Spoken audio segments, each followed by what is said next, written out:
In week 2, our topic has been the good, the bad, and the unforgivable, and the discussion board conversations that have gone on have been very fruitful. Each of you has a different perspective and frame of reference and even philosophy with regard to some things relating to design and delivery of training and instruction and education, spanning the gamut from professional dress to the environment to the use of the word which happens from time to time, to the manner in which training is selected and then rolled out. There are a number of things that go on in the back processes that occurred to me as your conversations developed, and of course my role is to stand back and wait and let these conversations develop amongst yourselves so that you can freely share these opinions and volley back and forth with these discussions, and you did a very good job of that. Having been in the wonderful, enviable position of delivering compliance training, I can tell you that a lot of these things are indeed packaged, and a lot of these things would not be sanctioned for redevelopment within an organization because, frankly, higher-up executives look at them as a necessary evil, and indeed they are. So, unfortunately, participants usually can expect to be bored to tears, take a pre-test, and then take a post-test to measure their learning, and this just is, unfortunately, part of the compliance scenario. In my opinion, as a consultant, this is an area that could be brought up to a much higher dynamic level and better done. But again, it does come down to resources, and some organizations just simply don't have the monetary and or human resources to throw at the project. So I felt your pain in all directions in that regard. I get a number of newsletters, professional newsletters that come my way, as well as keeping myself well-versed on the academic literature. I find it personally very important to stay abreast of the professional publications and magazines and e-zines as well, because they actually precede what goes on in the research realm with regard to current issues that need attention, and therefore academics should study those after they've emerged from the practitioner level. So bridging that applied back to the theory and vice versa, I think, is pretty important.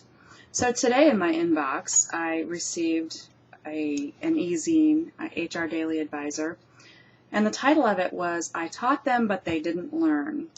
And some of your discussions this week have fallen into the realm of whose responsibility is it to learn. Later on in the semester, we do talk about this a little bit more in depth. I believe it's week 7. But for now, just bringing the question to the forefront is important from a professional's perspective as well as from a student's perspective.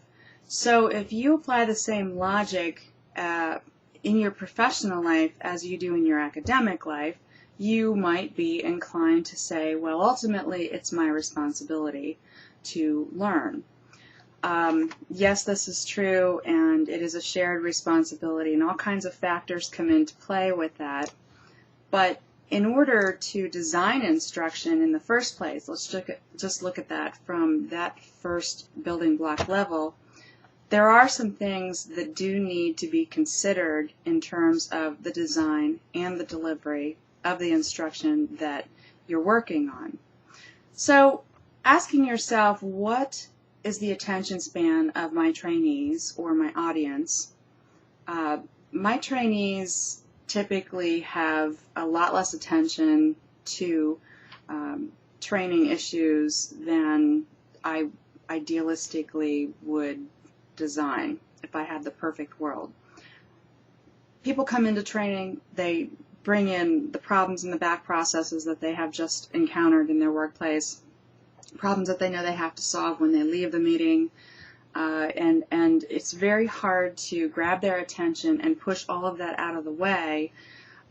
So by design, the instruction for adults has to span about 20 minutes and no longer. And the longer a session continues, from that point, the shorter the attention span is. And if you've ever presented and you've had that glazed over look start to come across the crowd like a blanket, you know what I'm talking about. And it is time to either wake them up, get to the point, or terminate the session altogether. I am admittedly one of those adults with a very short attention span. I don't watch movies for this reason.